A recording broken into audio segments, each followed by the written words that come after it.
Ouch. And the gate is gone. Hello guys, a short introduction before we start the video. I will watch it in real time and then stop it at some point and tell you something about the circumstances and that situation. It's my first flight with my HD0 goggles. I used the DJI V2 goggles all the time with the side mount and my rapid fire. Basically on my Tiny Whoops. I'm coming from Tiny Whoops, and the RL5 is my first 5-inch drone. I did approximately 10 LiPos in the Bando already, even though I wanted to do like some flying in the open field. But yeah, I went to the Bando because it's awesome. I crashed, of course. In particular, in this video, it's a bit about like self-reflection, my own personal therapy, because I was way too cocky and too arrogant, and I need to be down to earth. And some things went wrong because I chose the wrong approach, and I also messed up some things you shouldn't mess up, and like you should consider before you even go outside and fly your quad. Okay, so putting on my headphones, let's start the video, and I just pause in between. Let's go. I got this cozy spot over here. Hold on. There's my chair. It's an open field. And then over here, I brought this. I want to do gate practice. Actually, what I'm trying to do is half roll, half midi, because I don't want to try that out in the Bando. So I built this one with PVC pipes. Absolutely fantastic. In order to practice midi flips at home with my Whoop. That's a good height actually. Like when I managed to do a half roll, half midi through this one and get out of it, it should do the trick in the Bando, because over here it's sweet, lovely green grass. In the Bando it's concrete and brick walls. As you know, brick walls and concrete can be pretty expensive, and I don't want to fuck up the quad because I need stick time and I need to fly. So let me set this up. Let's see how this flies. It's already flickering. Oh, I'm in angle mode. Yeah, okay. I'm only on 25 milliwatts, okay.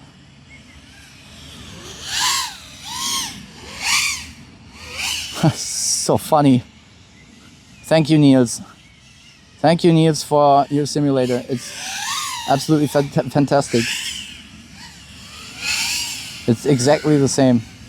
I fiddled around with my rates. I have to be careful now. Okay, hold on. I think when I crash once into this PVC pipe, the whole thing is going down, but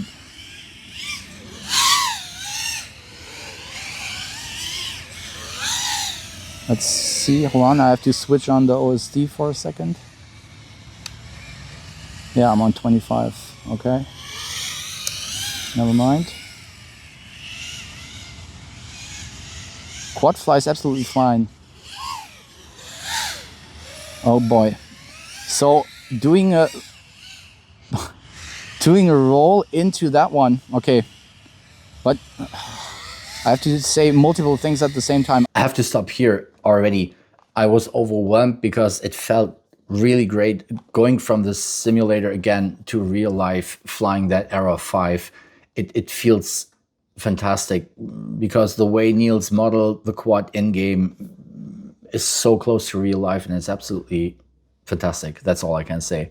But I wanted to talk about the handling. I wanted to talk about the image quality over there. As you can see in the bushes, there was like flickering. I had to reduce and adjust the sharpness a bit. And I don't know, I'm still going through all the settings because I need to find some kind of workaround, because it's really annoying for your eyes while having the goggles on and while flying. So that's why I was like, I have to say multiple things at the same time. I don't know. I'm sorry. Let's go on. I reduced the sharpness a bit. It's much better. The flickering is much better now. Oh, Jesus Christ, already? Maybe I have to increase the milliwatts.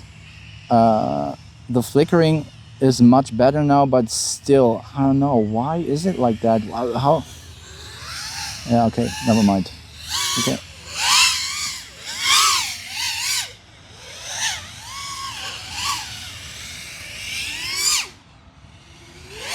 Nope, not in the right line. Okay. Okay. Okay. You can't even manage to do one fucking loop. And that's actually a good point. Basics are not fully there yet, like looping in a straight line, like being on tracks, you know. That was the whole point of this exercise. I like repetition. That's what I've done back in the days as a musician while playing drums or guitar. Like learn and study patterns and repeat them over and over again in order to get better. Like in this case, I can't even do a proper power loop through this gate, and I'm trying. It's called inverted split S or split S reverse, I guess. For me, it's just like half roll and then half meti. So the short one for me is like harohama. Imagine an Asian touch with it. Harohama. Yeah, let's go on. What? Okay. Might want to do that into the opposite direction because I'm sitting over here. It's fucking stupid. Yes. Yes, it is. It's really stupid. The whole setup over here is really stupid. I'm sitting way too close to it. I'm sitting way too close to the gate, but I was too lazy and I thought I set it up over here because when I crash, and obviously I will crash, I don't want to walk that far to pick it up because in this high grass, I'm not able to turtle at all. And the high grass will be an important thing in the near future. You will see. Let's go on. Okay, that's the thing in theory. Out. Okay, and now I have to walk. Yeah, still got some battery left. This is the second start. It's the same LiPo still, 3.9 volts. And you can already see that it's getting much better, like controlling the quad. So instead of hanging out with the other guys in the band or going into another open field, doing basic things, first of all, fully controlling the drone, I immediately start doing this nasty thing, this half roll thingy, and then exiting this gate with a half meti. That's way beyond my skill level right now, and it's absolutely stupid, and that's frustrating. Instead of just like flying around, getting used to the drone, to the whole feeling, I feel cocky and like, oh yeah, I can do it in the simulator. Let's do it over here. When I rewatch this, I could actually slap myself.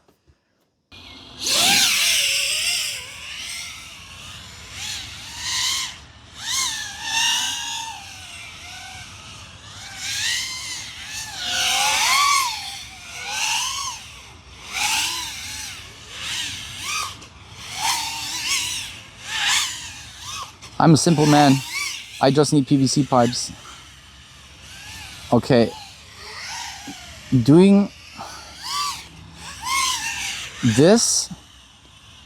Oh God, Jesus Christ. I just realized that I need to learn so much. Well, seeing this now, I realized while sitting there that I pretty much underestimated the skill this requires. So, well done, sir. You're reflecting yourself in that very moment. Oh boy, I'm learning something about myself while watching this. That's actually quite nice. Ouch. This is really difficult. Still got some battery left. Okay. Oh.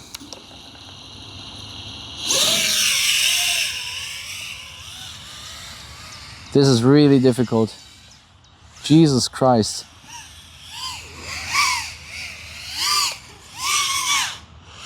Woohoo. Okay, maybe this is a bit too hard for my skill level. I think so.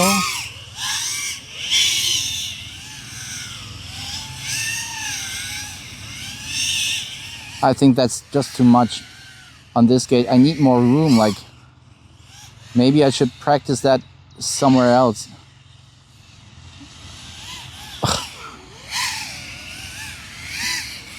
I actually don't want to try it again. You know why? Because I thought about it that way. Damn, when I crash right now, I have to get up, get out of my chair, walk over there, find it in the high grass, because at some point on the last crash, I already had issues finding it. But again, we'll come to that later. And when you're used to the simulator where you just press reset all the time, over here, it's a different story. You crash, sometimes you break things, and you have to get up and you have to walk. Or you pick a location where you can actually turtle. That would be a good start. Yeah, but I have to. Wait, where's my cable? Cable is...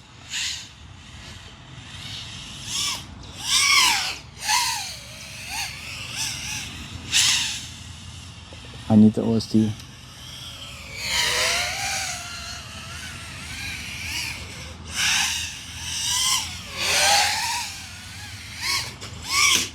Ouch.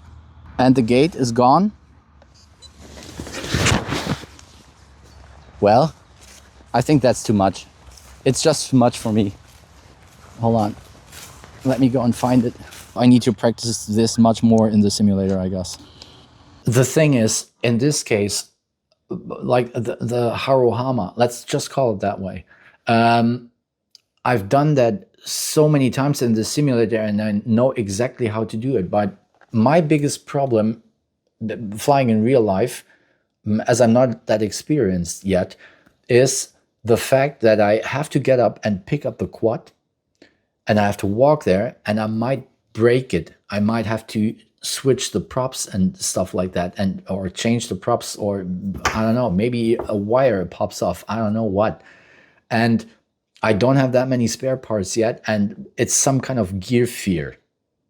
I would actually call it like that. That's why I'm somehow hesitating. Like, imagine back in the days, if you were like familiar with skateboarding and you've done that as a kid, or you're still doing it, or like when you learned it, the more you hesitate, the more you think, the more likely it is that you fail and that you like overthink things. Yeah, let's call it that way. And that's exactly the problem over here. I still have to get used to it. I have to be distracted somehow. And I figured out in the bando with the other guys, while having a conversation, like while flying, it was much easier because you're distracted and you're not like doing your try-hard thingy, you know? And that's also a thing I need to learn. But as I said, it's therapy for me, this over here.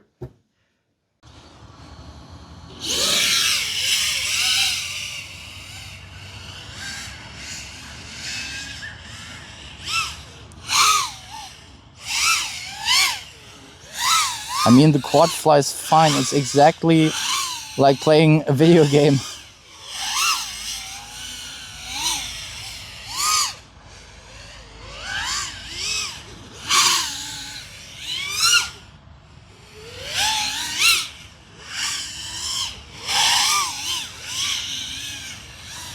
Oh boy.